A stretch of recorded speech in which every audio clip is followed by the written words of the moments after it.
Hoy día vamos a hablar acerca del libro del autor Santiago Roncayolo, La Cuarta Espada, la historia de Abimael Guzmán y Sendero Luminoso. Este libro empieza narrando la cárcel de máxima seguridad que encerraba a Abimael Guzmán y que se le permitían visitas familiares hasta el segundo grado de parentesco. Pero Abimael no tenía padres ni hijos y sus hermanos han muerto, están fuera del país o no quieren verlo, o no querían verlo. El autor narra cómo él vivió esas épocas de Sendero Luminoso. Y una de las cosas que más recuerda son perros callejeros muertos colgados de postes del centro de Lima. El autor y su familia estaban en México en ese entonces y los amigos cercanos a su padre preguntaban si al fin había llegado el turno revolucionario del Perú. Durante los años de la revolución, durante esos años la revolución se veía como algo inminente. Después el autor narra la idea por qué hacer un libro de Sendero Luminoso y lo difícil que era encontrar a personas que conocían a Abimael que quisieran hablar del tema. Después ya pasa a narrar la historia de Abimael Guzmán. Nos empieza a contar que nació el 3 de diciembre de 1934 en Arequipa y Abimael fue entregado a su tío, que vivía en el Callao cuando tenía 10 años. Se dice que su madre muere, pero eso no está aclarecido. Su padre le enviaba dinero para sus gastos, pero era muy poco porque vivía en un barrio barato y estudiaba en un colegio público. Entonces también nos cuenta que una profesora de colegio le enseña cómo escribir cartas con más estilo para así poder persuadir a su padre. La carta lo leyó la esposa de ese entonces de su padre y ella obligó a que llevara a Abimael a vivir con su familia en Arequipa. Su padre era conservador en toda regla, administrador de fincas rurales, tradicionalista y aristocrático. En 1950, durante la dictadura del general Odría, los estudiantes del Colegio de la Independencia acusaron al subdirector de malversar fondos y tomaron el local en protesta. Los manifestantes ocuparon el casino militar, tiraron el piano del segundo piso e incendiaron el local y terminaron tomando la ciudad. El gobierno mandó militares para controlar la situación y al verse rodeados, los insurrectos decidieron rendirse y enviaron una comisión negociadora. Pero cuando cruzaban la plaza, los miembros de la comisión fueron avaliados por el ejército. Después de ese evento hubieron más protestas y Abimael fue testigo de estos levantamientos. Durante los años 50, él mostraba ser el intelectual de la familia. En 1953 ingresó con el segundo puesto a la Universidad de San Agustín, de Arequipa, que estaba en estado de alerta por la insurrección. El rector había ordenado una purga de profesores marxistas y había depurado bibliotecas, pero los libros se circulaban clandestinamente. Su maestro jamás lo vio como un líder. Eh, por esos años, Abimael trató de entrar al Partido Comunista, pero lo rechazaron por no ser hijo de obrero. En 1958, después de un terremoto, su maestro lo reclutó para realizar un inventario de daños. Abimael por primera vez recorrió las barriadas de su ciudad y quedó horrorizado por la miseria. Vio que las personas vivían en las peores condiciones, sin ayuda de las autoridades. Y Abimael comenta, solo el pueblo organizado puede hacer algo al respecto. Es necesario organizar al pueblo. Y el autor nos cuenta una anécdota cuando estaba recorriendo Arequipa. Ingresó a un bar y entabló una conversación con la dueña.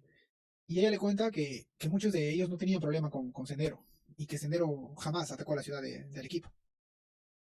Abimael viaja a Ayacucho para encontrar trabajo y ya por 1962 fue nombrado profesor de la Universidad de San Cristóbal de Huamanga. Ayacucho vivió hasta los 60 bajo un sistema agrícola feudal en una tierra seca. Los hacendados tenían el poder, basado en la propiedad del agua y miseria de los indígenas. La Universidad de San Cristóbal había sido la segunda del Perú, pero llevaba cerrada casi un siglo. Volvió a abrir en 1958. La universidad era un motivo de orgullo para los ayacuchanos. La universidad formaba profesionales para toda la Sierra del Sur y había puesto Ayacucho en el mapa. Era época de los frentes estudiantiles, la Revolución Cubana, las revoluciones del Oriente y Europa Este indicaban que el sistema, tal y como se conocía, vivía sus últimos días. El objetivo de las aulas era colaborar con los sindicatos obreros. Los profesores exigían lecturas antiimperialistas. Abimael también ejerció el cargo de director de personal, desde donde él ponía encargos importantes a sus colaboradores, como la Dirección de Bienestar Estudiantil, la Dirección de Ayudas y Becas, y también administraba viviendas universitarias, comedores gratuitos y pedía a cambio una sumisión total para los que se beneficiaban de esas organizaciones. Eh, También infiltraban colegios y eliminaban políticamente a cualquiera que se les oponga. Más adelante, Sendero se expande y envía personas a Huánuco, a Huancayo, a Purímac, a Cusco, para vincularse con otros colegios y universidades.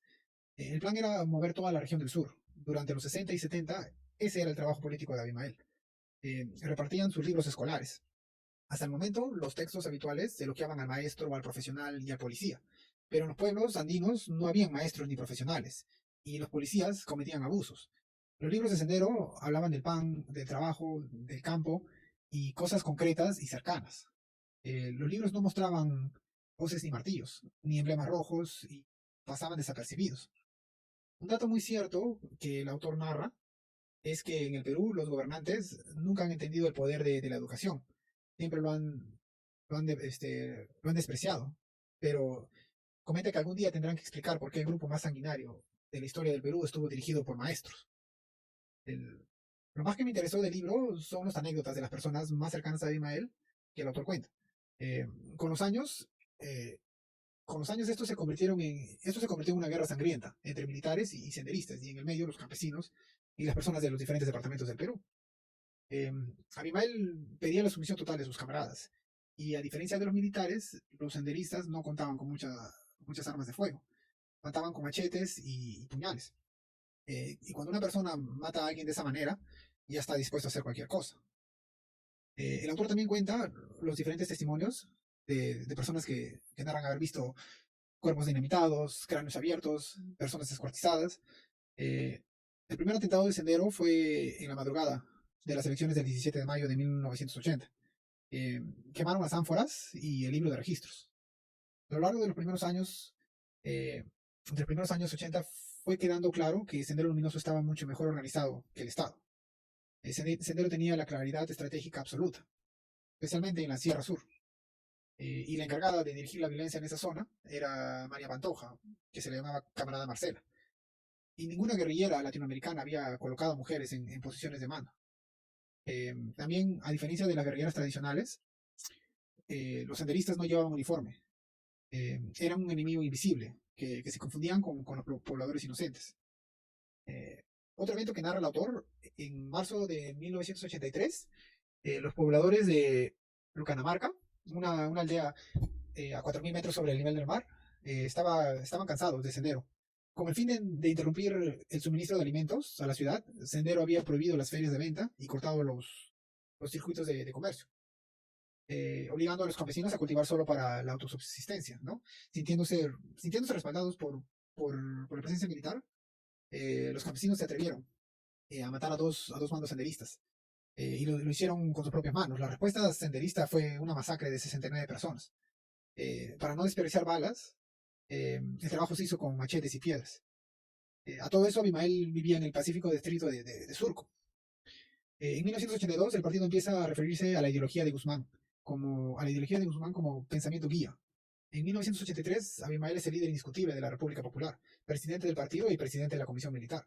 Los senderistas empiezan a hablar de él como presidente Gonzalo, por su alias camarada Gonzalo, que se había autodenominado. En 1984 se consagra el pensamiento guía del presidente Gonzalo, que luego pasa a simplemente ser pensamiento Gonzalo. Guzmán siguió ese proceso esperando crear el gonzalismo y convertirse en la cuarta espada del comunismo mundial, después de Marx, Lenin y Mao. A medida de los 80, más o menos a mediados de los 80, Sendero empezó a perder el apoyo de los campesinos por ser tan salvajes. Más adelante, los militares recuperan la confianza de los campesinos. La lucha que llevaba Sendero era desde dentro del Perú hacia afuera. Las capitales de los departamentos eran el último blanco de un ejército guerrillero. Cuando tomaron el poder de las zonas más rurales del Perú, empezaron con las capitales y finalmente llegaron a Lima. Hasta ese momento los limeños veían la guerra como algo lejano. A comienzo de los 90 hubieron muchos atentados en Lima, pero el más feroz fue el que ocurrió el 16 de julio en 1992, en la calle de Tarata. Murieron 26 personas, más de 150 quedaron heridas, más de 400 y 160 apartamentos fueron destruidos. En ese momento las clases medias y altas sintieron que también podían morir. Tras ese atentado se empieza una búsqueda masiva de Abimael. Muchas personas sospechosas de tener vínculos con Sendero fueron monitoreados. El Grupo Especial de Inteligencia GEIN, con la ayuda de los americanos, que usaban equipos de alta tecnología, vigilaban varias casas. Y una de esas casas era de una bailarina de clase media, que dictaba clases de baile, Maritza Garrido Leca. Llevaban semanas vigilando la casa y estaban a punto de retirarse cuando empezaron a notar que había mucha basura para una persona. Encontraron cigarrillos Winston, la marca que fumaba Abimael, y, y por curioso, un día antes de la captura, los americanos se retiran silenciosamente. El 12 de septiembre del 92 la policía decidió entrar y encontraron a Abimael sentado en el segundo piso. El libro cuenta con más detalle cada hecho y varias anécdotas que son muy interesantes. Les recomiendo que compren el libro y lo lean. Toda la información que les he brindado es estrictamente del libro. Y este video no es para darles mi opinión.